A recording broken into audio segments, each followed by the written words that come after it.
That's a good one. That's a good one. Oh God, it's a toad, son. It's a toad, dude. Let's go. I wake up to a little bit of drool on my pillow. I don't know what happened there. I think it played. That was weird. Like froze up on. Well, I heard it, so. Oh, it must have just been me then. Did I cut it off early? No, Yeah, I it cut don't know off if you early did on that, my but side. it was playing. Yeah, for some reason, that's 2 weeks in a row it did that. And what's going on, folks? Welcome back to Fishing Friday Live at the OneCast. I hope y'all are doing great today on this beautiful Friday in North Carolina, where it got above freezing finally for the first time in 387 years. So that was nice. Before we get rolling tonight, I want to make sure we talk about those that make this possible. So OneCast Fishing, head on over to onecastfishing.com. Use the code the OneCast to check out, all one word.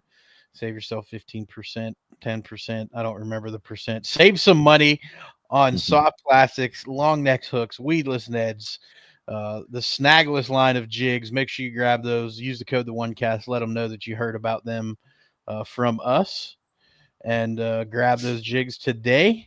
From there, you can head where, Trey? They need to head on over. Sorry, I'm a little coarse right now. Head on over and support our partners at Carolina Waters. So you can find them at carolinawatersnc.com.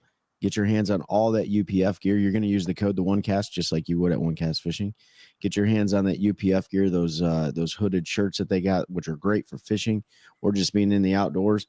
That buck stopper shirt, which is great for bow hunting, and if you live in a warm climate, I guess you could rock it down there for gun season in Florida or something like that. Obviously, they got the great hats. I'm not rocking one right now. I think Ben or Pete, they might have one on. And the new double stitched gloves. They come in a green pattern, which I really like that too. So head on over and check those guys out and support them because they've been with us pretty much the entire time we've owned this show, I want to say. Yeah, pretty much. Yeah. From there, you can use the link in all of our description, and I'll post our link tree. You can go there, click on the Hobie Eyewear link, head over to Hobie Eyewear, use the link to save money. You can just go to HobieEyewear.com if you want. If you don't like to save money, that's perfectly fine. I don't know why you wouldn't want to, though, but use that link in the description. Head on over there, grab yourself, pair 10 of the glasses, get them for your friends, get them for your family. Floating frames, so you're never going to lose another pair of glasses when you're out there on the water. We tested those with Trey's because I knocked him off his head on Gaston, I think it was, and they floated, and we've thrown them in the water a bunch and done all kinds of stuff. So we trust them. We know we're never going to lose another pair of glasses as long as we're rocking our Hobies and that new zero impact frame. They're using recycled Hobie kayaks to make the frame, so that's pretty slick, doing good for the environment. And make sure you use that link and grab you a pair of them. Ben, who else they need to check out? So you also need to go over your Play Store or your App Store and download the Deep Dive app.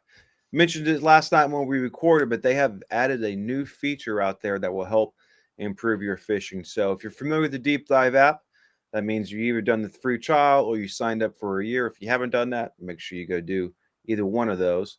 But they've had water inflow map on there, so you would see where the waters are flowing from the lake. And, most of us who fish for a long time, that's pretty much any pocket or cove, right? Because that's on a map, that's a draw. That's where water's going to flow. But what they've included now is a stream flow chart. And all you can kind of see that up there. They've got those tributaries marked. And then it's also color-coded.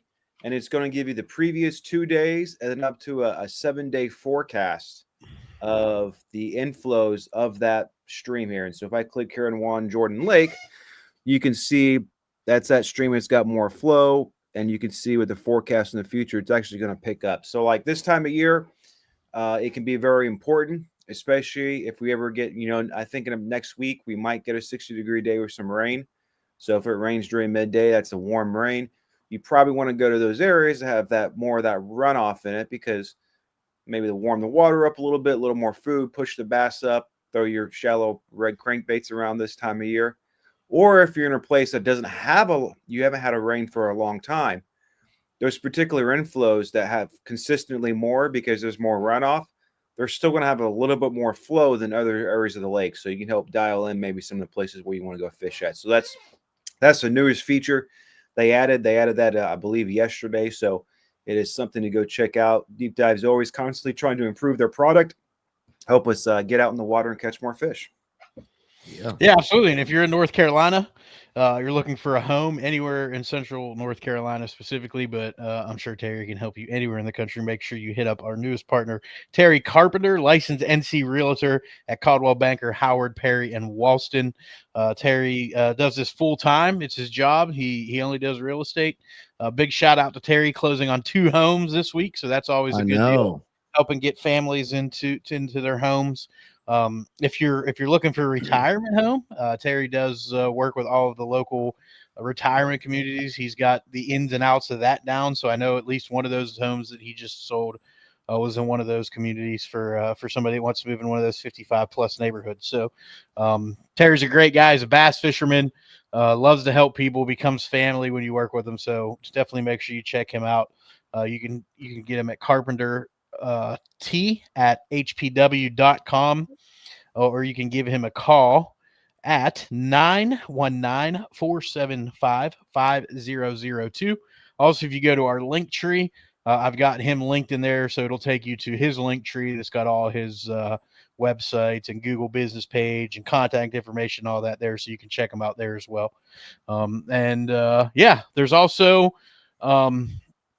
those are our folks that work with us. They help us grow. We're helping grow their community, so we're super thankful.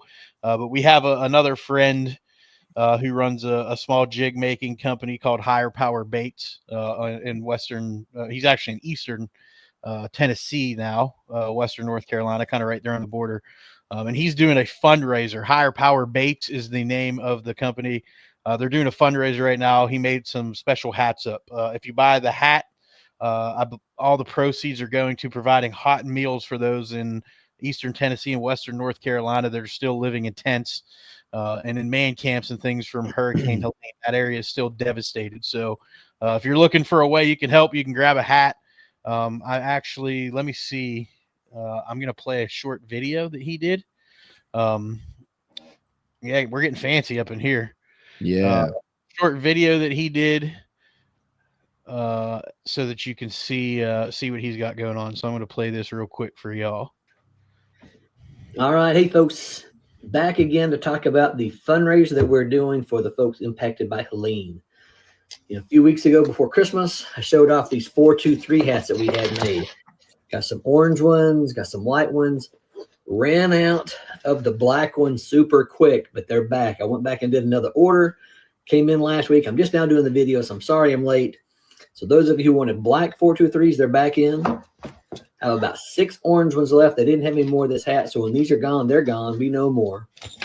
And I ordered another sleeve or 2 of the 423s in the white as well. But a lot of folks reached out and said, hey, we don't live in the 423, but we sure do love our Vols. We love East Tennessee. We need some 865 hats. So guess what? Got them in white, got them in black. Once again, no more orange. They're gone. They're gone. We got white ones and black ones for you to support East Tennessee and your neighbors here that have been affected by Helene. Hats are $20 a piece. $10 of every hat sale is going to go directly back in to buy food and supplies needed for folks here in East Tennessee. But I'm also going to take part of the proceeds and deliver some food and product to Hot Springs, North Carolina, and Western Mountains. Those of us from this part of East Tennessee, Hot Springs is a special place. A lot of us have gone there for years. It's a great little mountain community, good folks that were devastated by this storm. So we're going to give them a little bit of love as well, a little East Tennessee love going across the mountaintops. So thank you guys so much. If you want some hats, let me know. I've got probably another 100 or so to sell. Would love to sell these in the next couple of weeks. I'll make an appointment to meet you guys in town. We'll meet in Parrotsville, wherever we need to do. I'll get them shipped to you. Shipping will be whatever shipping is. If it's $3 or $4 or $5 a hat, it'll be whatever that is. We'll just pass that along to you. But once again, $10 from every hat is going to go help a great cause. It'll help provide some warm food for people who could definitely use a little bit of help. So thank you once again, everybody who's already bought your hat. Hope you're wearing that hat in pride. I know I wear mine all the time. For those of you who know me know that I love the 423. God bless. All right. So yeah, there's an opportunity to help out from Helene. You all know about our fishing events coming up this spring with Take a Warrior Fishing. We've got a freshwater and a saltwater event coming, and Heroes Harvest, who's another veteran organization we work with, has a Jigging with Heroes event coming up February 1st from 7 a.m. to 5 p.m. in Toma, Wisconsin.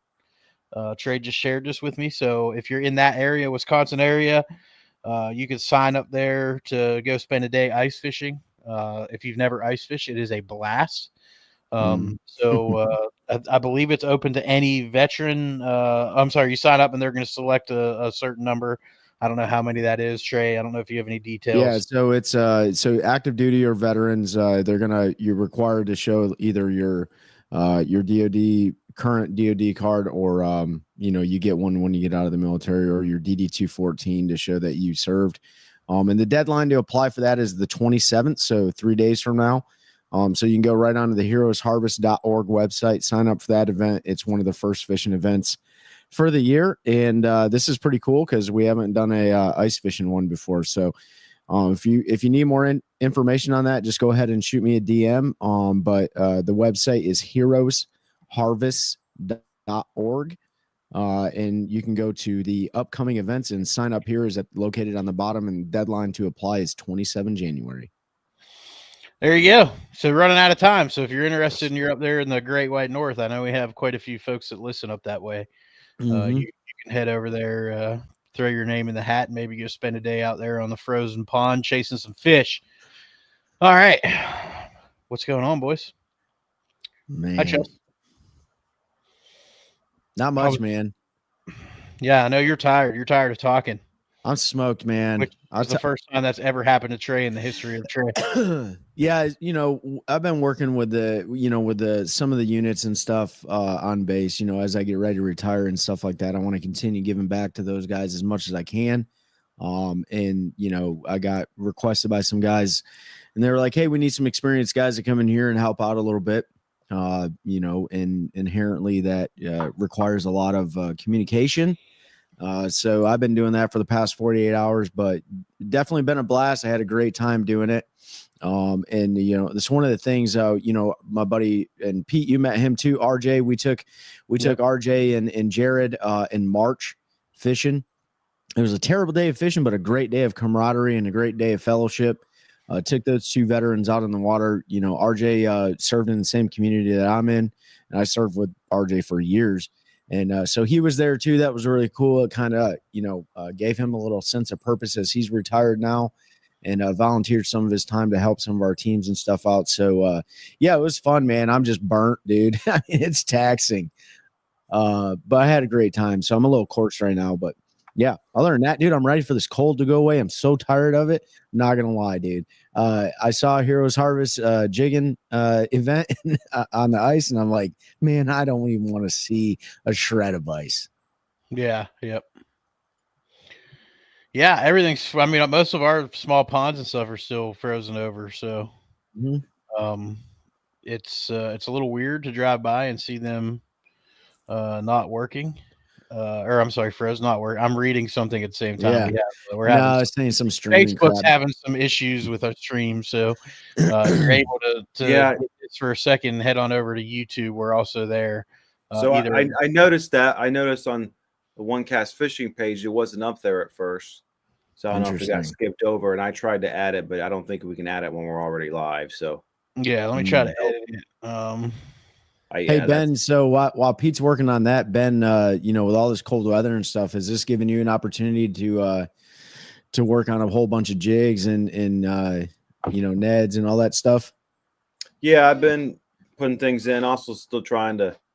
I still don't have all my stuff from Raleigh away because I wanted to get warm because I need to get rid of the old booth to take that to the dump, and I've got piles of boxes downstairs right now that are, where supplies and different things came in the last couple of weeks that are just cut up. So I got to do a big run for that. Yeah, I've been working on some product. Hopefully those new colors will get in a week or so for the Nighthawk. But yeah, just plugging along. Yeah. So you still have the old for folks listening, Ben used to have I think it was you and your father, wasn't it, that built the very first display for the shows? Yeah, it was my father-in-law. He was Father-in-law? here. Yeah, that's what. Yeah, I think that's when I was messed up with my wreck. Yep, it was. Yeah. So. Yeah. So you're finally getting ready to get rid of that one, huh? Yeah, because I've been using this new booth for this is the second year, so I kind of kept it around for nostalgic purposes. Like I'm never going to use it again, and Sure. that wood gets cracked and warped and stuff. It was scratched from traveling, and it's got the holes were drilled in it for. You'd have to make new holes and do everything to add new product and stuff. So just gonna take it down the dump there and let them recycle it or do whatever they do because it's taking up space. I need more space in the storage unit to push more Well, I stuff. have to say, I mean, at the Raleigh Fishing Show, and folks, if you were there and you stopped by, we greatly appreciate it.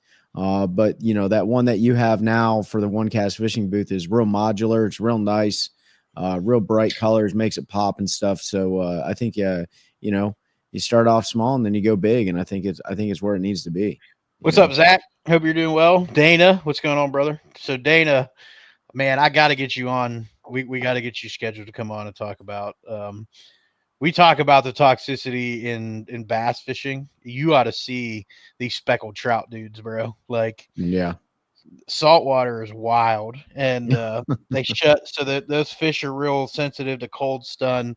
It kills the bigger fish. This sudden drop in temperature we have has killed a bunch. So DMF decided to close the season until the summer to give them a chance to recover. And you would think that they've shut down all fishing for eternity. It's wild, and it's a bunch of guys blaming guides, and Dana is a part-time guide.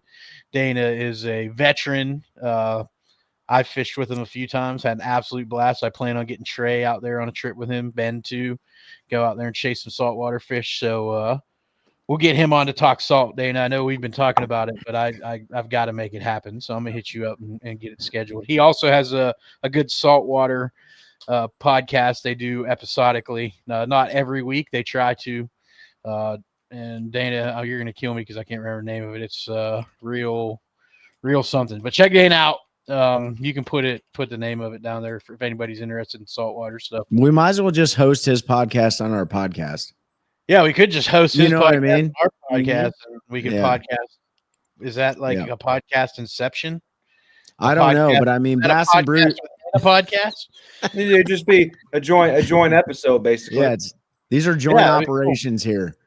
He can ask us about bass fishing, and we can ask him about saltwater fishing. So yeah, absolutely. Real to real fishing. I knew it was real to real, but I couldn't remember if it was fishing or something else. So if you're looking for a cool Eastern North Carolina podcast talking about the salt over there, they do a great show, and looking forward to getting Dana on here in the near future for a dual podcast. Yeah. What's going on, Tim? On podcast. Hey, so the Bassmaster Open's going on right now. Ooh, gross. It's cold. Clark's Hill, baby. Clark's Hill, all bundled up down there. No co-anglers this time. A little different look from the photos and all. But I did want to mention this because then I looked up the kid who is winning right now, Chase Clark. He's out of Virginia Beach, I think. He dropped 25 pounds and 14 ounces today. And it's cold. I think 19 pounds is third, so that's pretty good for as cold. It came up to as a 22.7, 22.5, and 20. Jeez, man. Cajun Baby, I think, dropped 17. But Cliff Crochet. Yeah, Crochet, yeah. Is that his nickname? Michael Neal sitting at 12. 17. But I looked this kid up, so he's 25, and he's fished the Open for this is his third season, right? So his first season on the Opens, and this goes to it takes a few seasons, and you just kind of have to put your time in. He didn't have a spot. Of 8 of the 9 tournaments he fished in 2023, 75th was his best one. And he took a 20th at the Harris Chain. But last year, he had some bad finishes too, way down there. but he had 3 top 20s and a top 10. So it was kind of feast or famine, but much more success. And right now he's out there leading day one. So sometimes it just takes a little bit of time, a little bit of practice. Man, it's not even, I don't even think it's so much about practice. It's a whole different world when you get into a big multi-day tournament with 200 boats. It really is a whole different mentality than a one-day sort of winner takes all shootout style derby. And Dana said I catch bass while trout fishing, and yes he does, because he posts pictures sometimes and I'm jealous because he catches big ones. It's just a whole different thought process and everything. And you hear, I mean, Destin has talked about when he came on, Harvey Horn talked about it. We heard basically everybody that's come on and has had success in fishing these bigger events has talked about how it takes time to adjust to the different way of thinking, the different way of doing things. You hear me joke all the time about how I don't like to pick up a Senko in a tournament. And if I'm fishing an event like that, you've got to do things that you don't like to do even more so. You got to be even more comfortable being uncomfortable. You've heard Ben Trey and I say that a ton in the last couple of years. You got to be comfortable being uncomfortable. And when you get into a 200 boat derby, or they had like 160 registered, I think it looks like 149 weighed fish, 149 boats that you're competing against is a lot of folks, and everybody has found the same stuff. You've got to have backup spots to your backup spots, and boat draws, and all of that comes in. So there's a learning curve, and I think it's cool to be able to pull up his stats and see that progression, how year 1 and 2 was really a struggle, and then he kind of figured it out a little bit, had a little bit more success, and now you see him out here leading an event. Granted, it's probably a little bit weird with the water temperature and the cold temps that they're facing, which aren't necessarily normal for that area. So Jeff Horner, hello from Kenya, hope you're doing well. Jeff. Yeah, he's on a little work trip in Kenya. Hopefully you'll be home soon. I look at your garage when I drive by it every day on my way home from work, and if you need me to stop and check on the boat or anything, man, just let me know. Jeff, he's actually been in there. He's actually been in there taking all Jeff's waypoints from his graphs and stuff. So. But yeah, the Open's going on. It's cool. You've heard us talk about Christine Fisher. She's fishing that division this year. What I really admire about her decision to fish that division is she picked that because of two things. One, she had never been to any of the lakes on the schedule ever. And two, she knew because of the time of the year, not a single one of them were fishing to her strengths. So she wanted to fish a tournament being completely uncomfortable on a new body of water and forcing herself to do things she doesn't like to do to compete. And she had 5 for 9 pounds today. It ended up counting as 5 pounds because she was 4 minutes late to weigh in. She posted a video about that. So stop by and mow the grass. I can take care of that for you, Jeff. I can get your grass mowed. There ain't no grass to mow, Jeff.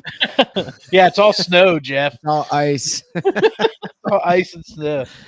But I thought that was pretty admirable of her. She's come from the kayak world. We know she can catch them. She's caught them muskie fishing. She's caught them bass fishing, kayak tournaments. She's jumping in the boat world. But to make a decision to be completely uncomfortable. Number one, she's fishing out of a boat for only like the second year in bass tournaments. Number two, lake she's never been to, and 3 times a year in conditions where they don't fish to her strengths. There should be a lot of admiration to somebody that's willing to challenge themselves and really knowingly put yourself at a disadvantage to go out there and try to compete and force yourself to learn. So pretty cool to see some angler that's willing to do that, because more often than not, I wouldn't be comfortable doing that. I can tell you straight up, like I wouldn't be comfortable, putting out at that level and knowing that I'm going to be at a huge disadvantage. But kudos to her. So looking forward to following along with her. Is she fishing all 9 this year, or whatever? She's only doing that division this year. So those 4, because she fished 2 last year. Yep, she fished 2 last year when she first got into the boat. Yeah, her first one was I take. Well, she fished 2 as a co-angler. She didn't fish any as a boater last year. She fished some LBAA events as a boater. That's where she fell out of the boat, like her very first boat tournament. They were frogging in punching in some thick, nasty stuff, and she went to pick up her trolling motor, and she continued on, and the trolling motor didn't. So Well, I Um, mean, that's to be expected when you have 800 pounds of friggin' aquatic vegetation wrapped Yeah. around your trolling motor. Or like But me, that, 800 pounds of junk on it. well, yeah, for sure. But yeah, I mean, you bring up a good point, Pete. I mean, anybody that's fishing these opens is really putting themselves out there. But like just same thing with like Milliken, man. Like those are both, Christine and Milliken did something that it's like there's so many doubters out there, so many haters. And just to see them go into, that fear of the unknown, but ready to just tackle anything that comes their way. And then the lessons learned. I mean, being late to the weigh-in, right? Or not knowing how to operate the trolling motor or get grass off the trolling motor at first. Like all those little things, like that's building that scar tissue. And I can tell you this right now, I think Christine Fisher to be very dangerous on the Bassmaster Opens if she continues to fish it, because you see her in a kayak. If she gets that comfortable in a boat, you better watch out, man. I'm here to tell you right now. So yeah, it's and you're not also fishing it's everybody knows, but maybe some don't. Like you're not just fishing against like your local dude or dudette. I mean, you got big names fishing it. I mean, you got guys from the NPFL, you got guys from the Elite Series, BPT, Toyota Series. I mean, they take that opportunity to fish that stuff, and then you got the local hammers too. So you're up against a stacked field, and I think everybody says this. The Opens is like legitimately probably the hardest format. yeah. I mean, you have to fish. Elite Series guys saying that the hardest tournament to win is not an Elite Series event; it's an Open. Yeah. Just because of the amount of people. And I'm curious if that's going to change a little bit now that there's no co-anglers.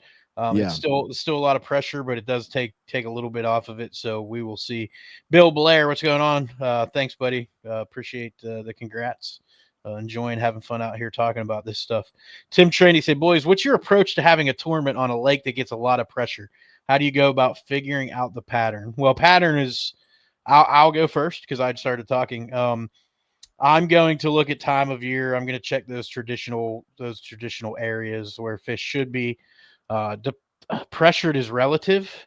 So if it's a large lake, if I can find a pattern that works, I'm going to try to find areas that maybe aren't as popular. You hear people talk about community holes, things like that. If it's a lake that I can pattern, I'm going to try to find somebody, somewhere that I can repeat that pattern that maybe isn't as pressured.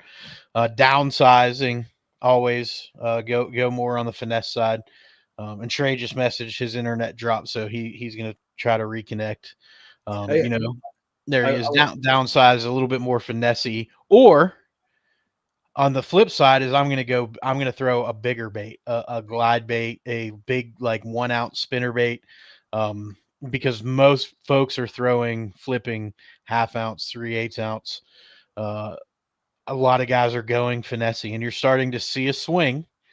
If you watch the elites and things like that, where guys are throwing around big glide baits and stuff, where normally you would have seen them with a drop shot or doing something a little bit different. And it's just, it's giving the fish something they don't see as often. Big baits are still sort of a niche. They're getting more popular, obviously. So for me, Tim, that's my approach. I'm going to try to find the pattern based on time of year and predictability. I will also look for patterns that maybe other people aren't. So like this time of year, I might go dirt shallow and try to find those fish that like to live up there in the dirt year round and try to see if I can get something figured out there.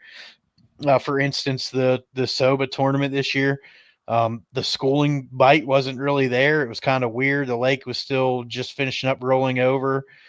Trey was the most frustrated I have ever seen him in fishing. So I said, here's what I'm going to do. I'm going to go and I'm going to start flipping docks. And I figured a pattern out. And we were able to run that for 2 days and get bites. And nobody else was sort of doing that. We had the right bites. I think we missed some fish and lost some fish, but it was one of those things. Like I went against the grain. What normally worked wasn't working. So I went to the dirt and did what I like to do. I picked up a jig and I started flipping docks and I started getting bit. And I called Trey and I said, you need to go do this. And he called me and he's like, yep, we're getting bit. And I was like, I don't know what it is, dude, but it's working. So that's me. Trey, Ben, what are your guys' approach on those pressure? No, I pretty much agree. The only thing I would want to say is like, don't be afraid of community holes. I mean, I think we don't like to use them because they're community holes, but there's a reason why they're community holes. And if you can go out there and catch a like tradition, like okay, the lakes around here from what May, June through September, like in the community holes, like most of us are throwing probably like 4 or 5 baits. You got a Yeah. Carolina rig, a jig, a crankbait, and Certain and lakes, a flutter spoon and a jig. shaky head and a shaky head, right? Those are like your 4 major ones that guys will throw in North Carolina, especially the shaky head when they want to go finesse. I've had a lot of great days in the same spots. I'm gonna answer. We're answering in a second, Sid. Sorry. But I've had a lot of great days on those same spots with a drop shot, even in this dirty water, like in Jordan Lake in places. It's a drop shot with a trick worm or whatever your favorite, the drop shot weight is. A Ned rig even out there in the summertime will work. So, and some other things too, like instead of a crankbait, you want a moving bait, something a little off the wall that most guys aren't throwing. Throw like a 3/4 ounce or an ounce chatterbait or spinnerbait down there. Just something. Yeah, I'm giving away some juice right now, but it's just one of those things that the fish are pressured. They're there like on the community holes. They're pressured and they're seeing stuff all the time. But most of the time, people are opting for the same baits, and so they still need to eat. And if they're not feeding strictly at night, and the meal that you're presenting to them is just slightly different, that it gets their instincts to kick in, then you can put a couple more in the boat that way. Yep. Trey? I'm not going to talk about baits. I think that, I have a huge problem internally when I don't catch numbers of fish. And so, I would challenge yourself to, if it's that pressured, I would challenge yourself to be expecting to get 5 bites, maybe, and capitalize on all 5 of those bites. And then, but what I am good about is, really picking an area apart and fishing behind myself.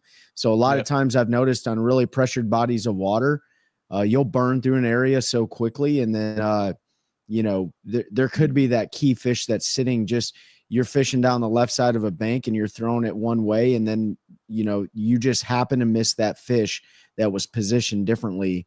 So I think on high pressured bodies of water, I think fishing behind yourself is actually a really good thing to do. And I also think fishing behind somebody else isn't bad either. Because a lot of times they're so pressured, they see that bait once, maybe twice go past their head, but maybe it's that 3rd or 4th time where they really commit because you've angered them so much. So I would say don't maybe expect a lot of bites if you're not in like a summertime schooling pattern or a spawn deal. And then fish behind yourself and don't be scared to fish behind other people. Yeah, I think a prime example of that is Jordan Lake. Like if I'm fishing a derby on Jordan Lake, I want 6 bites. Like I'm fishing for 6 bites in a tournament on Jordan Lake, because you're fishing for very specific fish. Because 14 inchers aren't going to catch you check in most tournaments on Jordan Lake. Right. You're going to need a little bit better quality of fish. And Sydney brings up a great point. Lure placement is key on high pressure. You're absolutely right. You got to find the right angle on that stuff where the fish want it. And sometimes there's people. I'm going to use Corbishley as an example. Like he knows on Falls Lake boat positioning on certain pieces of structure are the difference between a 7-pounder and a 4-pounder off the same, whatever rock pile, for instance. And he knows that from time on the water and experience, and he's figured out how those bigger fish like the bait presented to them. Go back and listen to our episode with Rick Zalvadere. He talks about a really interesting theory, I guess would be a way to put it, with travel corridors for bait, specifically your bottom bait like crawfish and stuff, and then essentially having sort of travel patterns that they follow, and they don't just kind of blindly move around the rocks and stuff. And when you think about that and pair that with specific boat angles being required, it makes a lot of sense. So go back and listen to his take on that, because I think it's really interesting. And he has a very unique way of thinking about attacking and breaking down water. And one thing I want to add on to that, and also it goes along the same thing you were talking, Trey, and this is the terrible habit I have, is that throw to the same target multiple times, especially on a higher pressure lake, because just like Pete was talking about, or going down the bank and all, and don't be afraid to fish behind somebody, because that bass may need to see something 3, 4, 5 times within a certain strike zone before it picks it up. And same thing with you're fishing a lay down or a dock or something. Like you may need to make that cast 3, 4, 5, 6 times, and the 6th time you happen to you get that fish to bite because it finally got mad at whatever it keeps dropping down on its head, or under it, where it's sleeping under a dock or lay down or whatever, whatever you're Especially fishing. I especially do that on Jordan Lake. I will make the exact same flip on a laydown on Jordan Lake 10, 12, 14 times. Oh yeah. And sometimes it's that 12th, 13th, 14th time that I'll get bit. And it's just because they see so many guys come through and pitch once or twice that they don't mess with it. So sometimes it takes multiple. That was one of the lessons I've been trying to teach my dad all the years he's been coming down to fish with me. Is like, you got to slow down because I'll go past a piece of structure and might flip to it 2 or 3 times, and then I'll move on to the next one and leave it for him to pitch to a couple times, and he gets mad saying, "You're not leaving me anything." I'm like, "Flip right behind me." And then I think it finally flipped one. It finally clicked one fall day. We were on a shallow water, a lay down crankbait with square bills, and I hit the same branch on a lay down 7 times with a crank, and on the 7th time, the fish ate it. And I said, that fish has been there the whole time. I just had to get it in front of it enough to where it finally ate it. And you just got to slow down. It's not like we say up north is easy, because for the most part, if you flip something into a fish up north and it sees food, it's going to eat it because there's pike, crappie, bluegill, bass, largemouth, smallmouth, a lot more competition. Bass, like everything is trying to eat that food. So they tend to eat a little bit better, in my opinion. Down here, a lot of times you've got to put it in front of them a bunch of times. I want to answer Sydney's question because it's a good one, and we get asked a bunch. He said, "What's up, guys? If you had to choose between a spot lock trolling motor or power poles, which would you go with?" And I'm pretty certain I'm going to answer for the 3 of us when I say a spot lock trolling motor. I mean, I pretty much did that. So when I bought my boat, in 16, I got 1 power pole with it because I didn't want to pay for the second one at the time.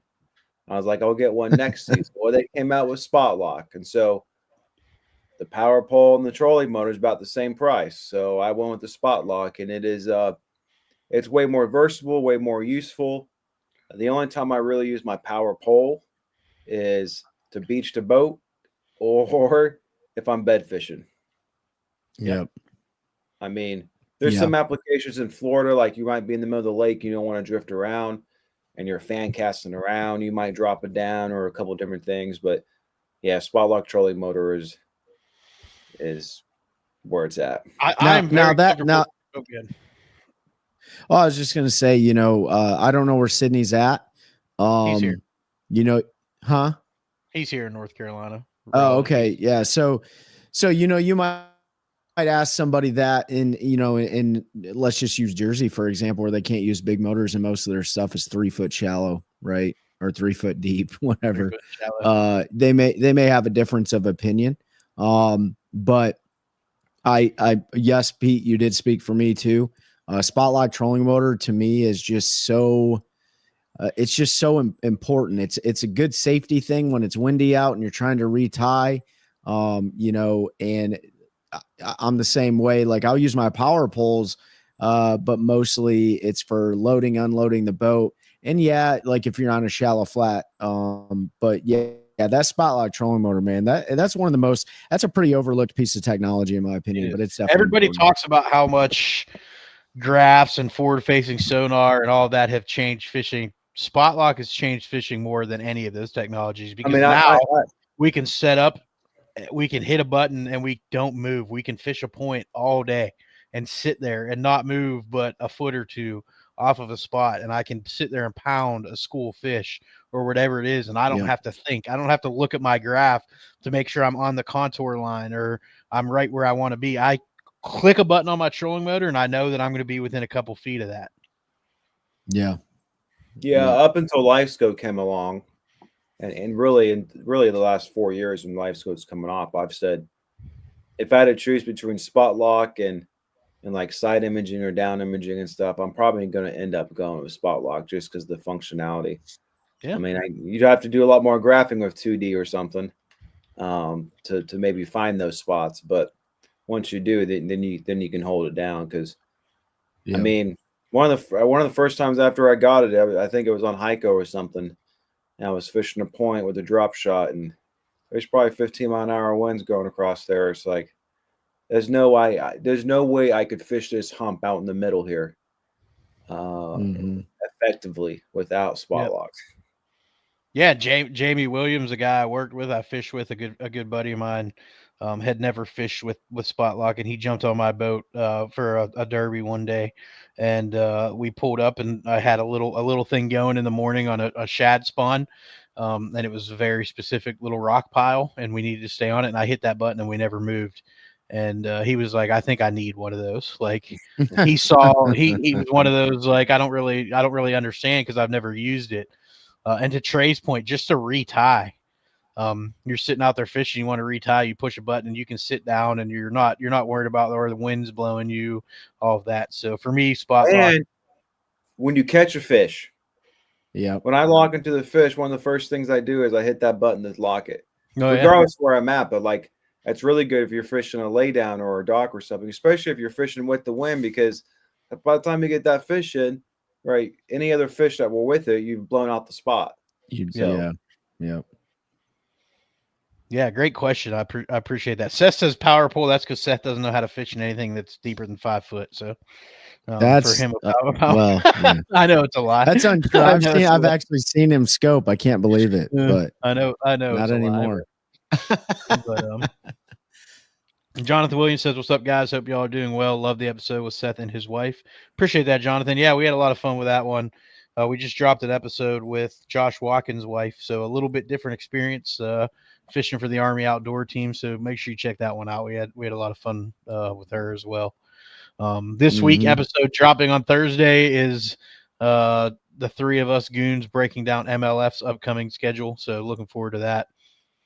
Y'all getting that one out to you guys. We had fun, and Trey picked Jacob Wheeler to win every tournament. So Pete W Fishing said, I want to put a bow mount with spot lock and a stern mount on my kayak, spot lock greater than power pull, and I don't scope. Yeah, I mean, it's just, even in shallow water, 5 foot of water, you can spot lock and it's going to hold you there. It's really, if you're trying to bed fish or something, spot lock would not be my choice. That's where really power poles kind of come into play for me the most, is if I'm bed fishing or just running shallow bank, post spawn when they're up there eating brim and stuff. Outside of that, the other 90%, 95% of the year, spot lock. And look, I use it sometimes when I'm bed fishing, because I only got that one pole. So depending on how the wind is, the boat gets turned. So actually, sometimes I use the combination. You have to be careful, because if you're too close or something, you blow the bed out. You can blow the bed out or something. So you have to back up and be able to fish it. So, but it is possible you can bed fish with it. So, here's my opinion on the best. So we talk mapping, we talk trolling motors and power poles, and all this stuff.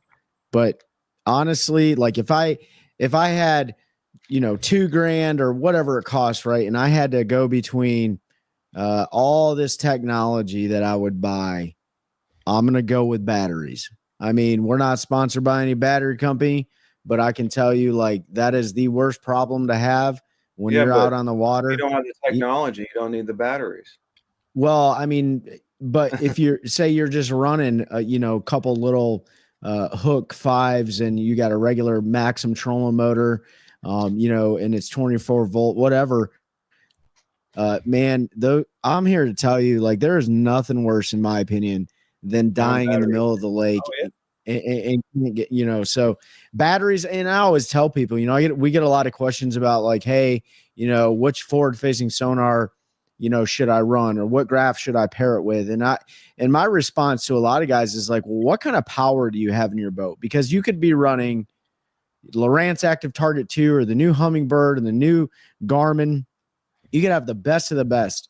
But if you don't have a good set of batteries and good clean power going to anything, it really doesn't matter. I mean, you're going to get degraded pictures, it's just not gonna be good, you know. So if you guys are, trying to piecemeal like a boat or even a kayak or anything like that together, and you're trying to go, part of your paycheck by paycheck, which a lot of us do, I'm gonna always say, like, invest in the best power you can and then go from there. Right? That's just my opinion, though. Yeah. No, I can't argue with that. I'm actually in the market right now shopping for a new starting battery. So mine's getting towards the end of its life. You should hit up our buddy Seth Ellis. Yeah. Unless it's free, I'm not hitting Seth Ellis up. No, I'm just kidding. or Mike Johns. Yeah, I need to hit Seth up and have a conversation, because my old X231 is getting to the end of its life, and it's time to make a change. Hey, I love my lithium cranking battery. Yeah, I think I'm going to go lithium now that hi Chelsea, what's up? Love you, babe. No, I'm not. That's a joke.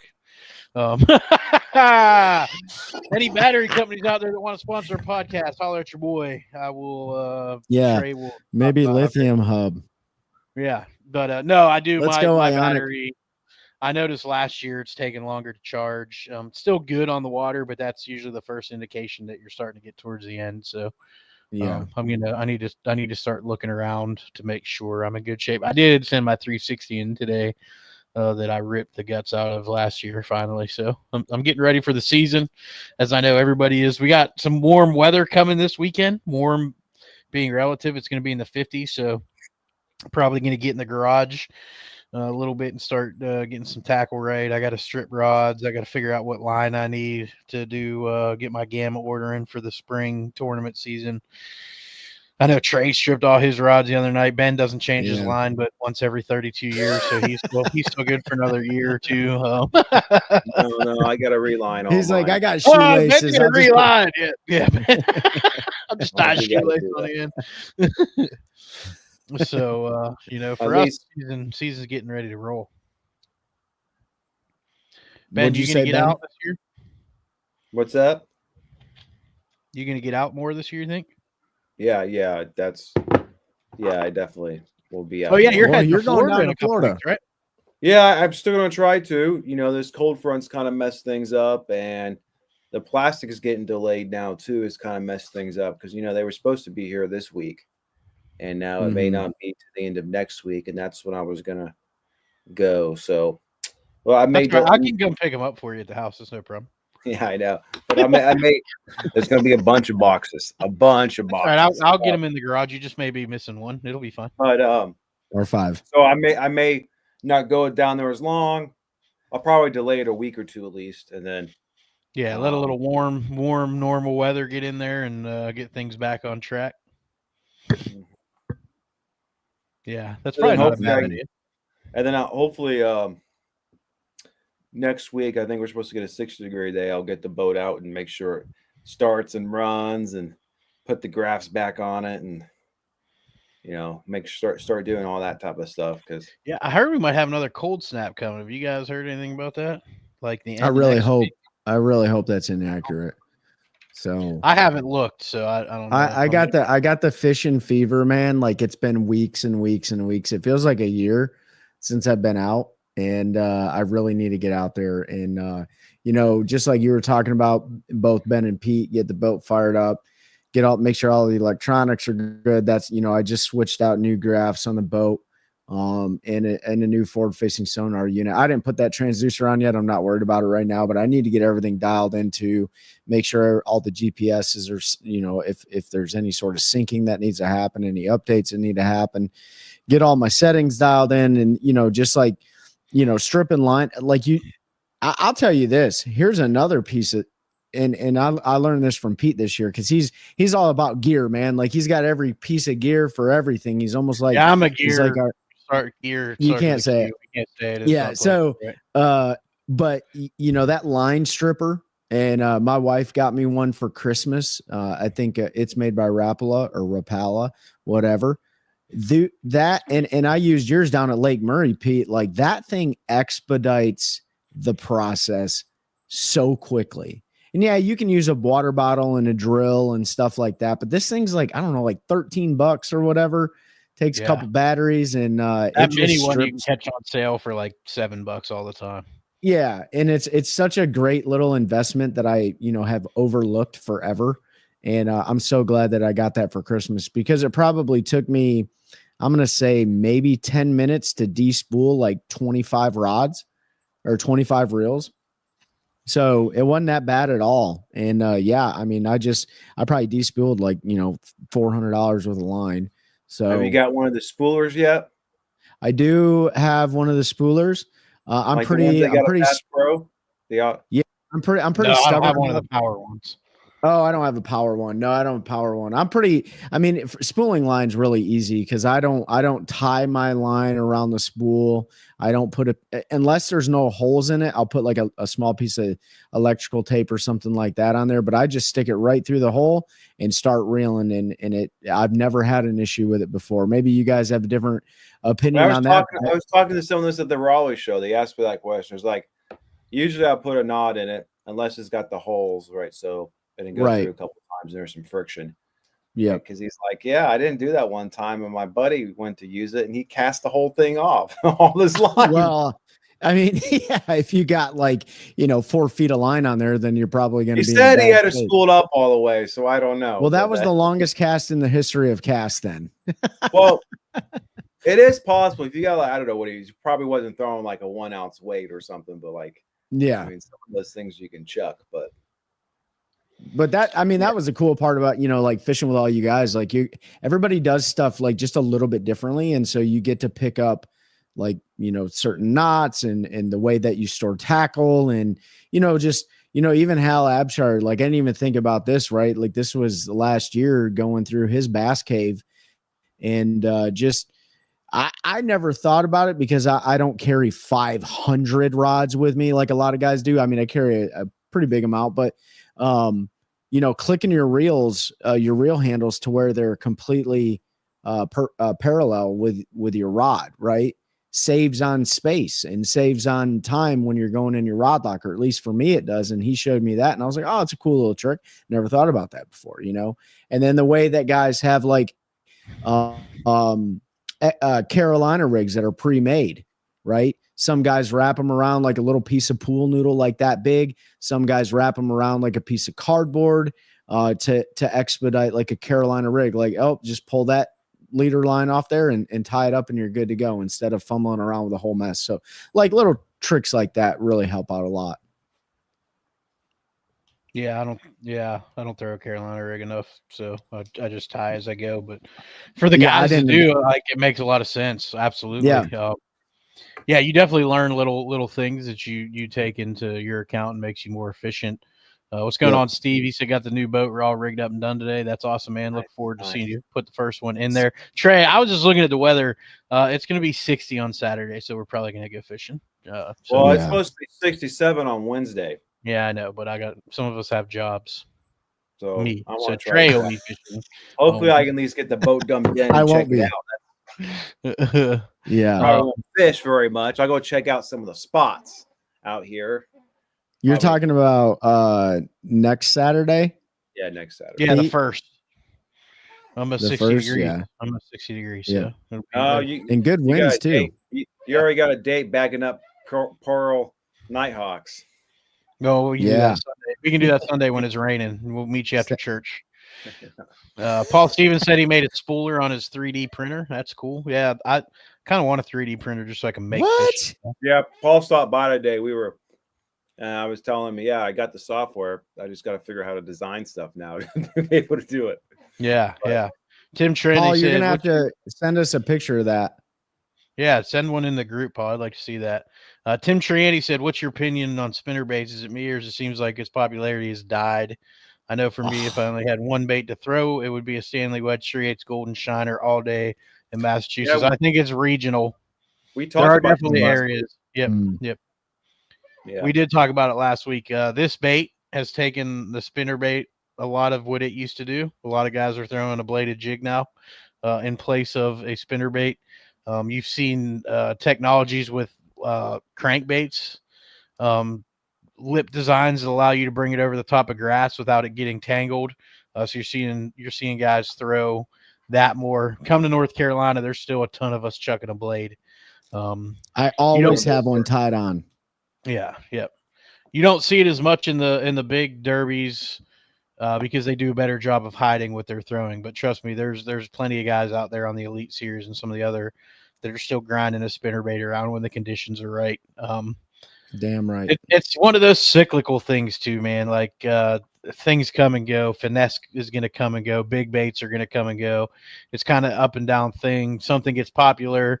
The only thing that's not ever going to go away is the stupid Senko. That dumb bait will catch fish forever. So, other than that, spinner baits, blade baits, lipless crankbaits, it's all going to come and go in popularity. It takes one guy winning a big tournament on one in a certain condition in a certain color, and everybody runs out, and that's the Well, news. So it's like what we were talking about. Oh, it was last night, maybe it was last podcast about the jig head minnow, right? I actually saw a video. that was last podcast. Yep, coming Yep. out next week. Yeah, so I was actually scrolling through the videos today, and an algorithm came up. G-Man came up. He's like, "You see this thing here?" He's like, "This thing made famous. I think it was Dale Hollow, like 40 years ago. They would take crappie minnows and stuff, and this is still something they do, like bull shoulder stuff. They throw it up on the bank, and they're sitting in deep water, and they just slowly reel and shake that thing like you do shaking a minnow now. Just now we've got technology that more people are comfortable doing that." Yep. Yeah. Chelsea Don't said put my the spinnerbait down. Yep. Never go away. Chelsea catches some dang tanks on a spinnerbait. She's got that thing dialed in. Eddie Brunson, my boat's getting graphs and all tricks reinstalled hopefully before Tuesday. There you go. Get it Hey, ready. Eddie, and just for everyone's awareness, and Eddie, I don't want to throw your business out there, but I'm going to put this out there for everyone to know. Eddie had all of his stuff stolen off his boat. He had all his graphs, everything stolen off his boat, right? And so, be mindful. I mean, they do have some things out there that you guys can install on your boat. They're not inexpensive. Those little locks that go over your graphs and things like that. But at the end of the day, like there's a lot of thieves out there, and it's really unfortunate. We had that happen during the Raleigh Fishing Show. There's a bunch of people that their vehicles got broken into that were at a hotel, I think. So, we're sorry that happened to you, Eddie. Hopefully you get everything replaced. But man, just I don't even know what to say about that, dude. It's disgusting. Pete Dub said bladed jig greater than a spinnerbait. You're entitled to your opinion. It's wrong, but you're entitled to. No, I'm just kidding. Depends on the day. Depends on the day, and again, you got to be confident in the bait you're throwing. So if you have more confidence in a bladed jig versus spinnerbait, then by all means, like grind her out. 2019. I'm just looking at the wall right here. 2019. I threw a bladed jig. I caught a lot of fish on a bladed jig that year, but I won a tournament with a deep plug in June, and then I won a tournament in November, and that was all on a spinnerbait. They would not touch anything else, man. So just like Pete and Ben said, like time and place, they both have their applicability. But I'm never going to not throw a spinnerbait if the conditions call for it. Yeah, we had one this year where they wouldn't touch anything but a bladed jig. Like it was just Yep. Well, we had one with both. Oh yeah, we had a spinnerbait too. Yeah, they wouldn't touch anything other than spinnerbait, and then another tournament they wouldn't touch anything other than the bladed jig. And I kept the spinnerbait honest, dude. You did. You absolutely did. And we tried all the stuff in that derby where the spinnerbait was key, and they wanted that dang spinnerbait. They did not want a bladed jig. They didn't want a regular jig. They wanted a spinnerbait drug in the mud. Yep. So it's just different days, different things. Don't be afraid to throw them all. What's going on, Chase? Hope you're doing well, brother. Eddie said it's all replaced. Just got to get it on. Great show. See you on the water. Yeah, we'll see you on the water, bud. But yeah, locks. I mean, I have locks on all my graphs. It's not foolproof, but it'll take a little bit longer for them to get a graph off, and hopefully that inconvenience is enough to send them on to the next boat. The guy that wasn't willing to spend a couple $100 on locks to lock his stuff down. I don't want to see anybody's stuff get stolen, but I'm going to do everything I can to make sure that my boat is the one that's too much work. So spend the money. We'll spend $200 on tackle without even thinking about it. But when we think about putting the locks on our graphs, $200, we scoff at it like, oh my God, I can't believe we would do that. Well, that's $20,000 in equipment on some people's boats. Like my Ultrex, I have a lock on my Ultrex. Like they sell a lock for your Ultrex. My Ultrex is locked to my boat. The only thing I don't have is something for my forward facing. That's because nobody has a good one yet. But once they do, I'm gonna lock that bad boy and I'm gonna lock my 360 because it's getting to be more of an issue. I got a buddy that lives in the Chicago area. Shout out Andy Cox and some other folks. But I talked to them, and the gangs in Chicago have learned what boat electronics are worth.